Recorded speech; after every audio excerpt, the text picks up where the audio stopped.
on and on. Can't understand how I last so long. I must have the superpowers, last 223,000. What is the deal, beautiful people? It's your boy Ramon. Let's talk about these new Google Nexus phones. Nexi. What is plural of Nexus? Is it Nexi? The Marlin and the Sailfish. So we've got some solid leaks coming through right now. A bit of design. They both have this two-tone design that I've come to. It looks okay. It looks okay. What I like about the Nexus brand is they don't take themselves too serious. It doesn't matter what iteration of the Nexus. It's always a playful design. And I don't mean something that's really toyish, but something that's not as serious or as super sleek that you could someone would upsell you in a video like Apple or HTC. Although HTC is designing these guys, I think they look dope. I really do look forward to seeing how these two-tone designs look in person, because I remember when we saw the Nexus 6, even in the leaks and even on videos, and you're like, damn, that hump is ugly. But I mean, you know, this is my daily. I love this phone. So let's wait and see where that puts us.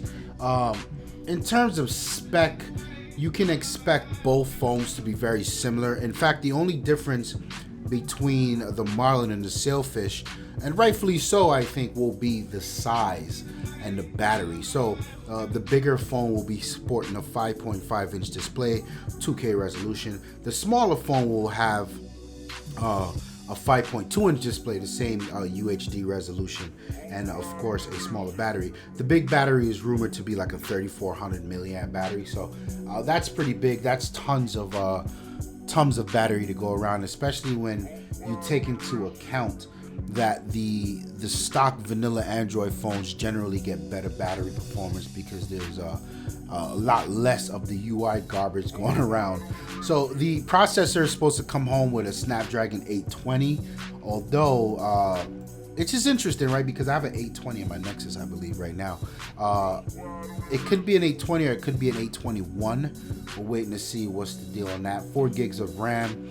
And I want to make note of this because you got phones like is it the Axion, one of these crazy phones, or is it the OnePlus coming out with like 6 gigs of RAM, and I always felt like you kind of don't need that sort of RAM. You look at Windows phones and they were fine with 2 gigs.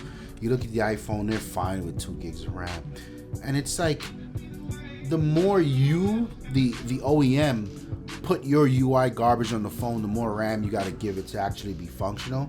And here I think Google's proven that theory with a phone that just runs what it's supposed to run. 4 gigs is more than enough. So that's pretty much what we're looking at. In terms of the overall design and spec of it, it's nothing really new, right? It's nothing to really gawk at. I think in these days, there's something to be said for a plain vanilla phone that just works, looks good enough, it's got enough performance to take you through the day, and this is what I've come to expect from the Nexus program. In fact, one of the hidden things I like about the Nexus program is when the new iteration of a Nexus is released, Google still supports the old one, even going back to N-2 state. And what's dope about that is you don't really feel that pressure to upgrade immediately. You don't feel like your phone is now obsolete and the new one just looks that much better.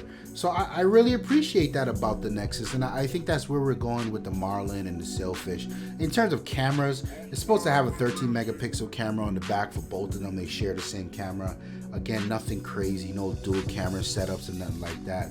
And you know, it's a Google phone, it's a Nexus phone. I think I'm excited to see what it looks like, because in today's world where Samsung's blowing up phones and Apple's releasing phones without headphone jacks, and you've got crazy $400 price tag smartphone flagship killers out there doing it, I think it'll be cool to see what Google actually says. Here's simplicity. Here's what it's about. Enjoy it.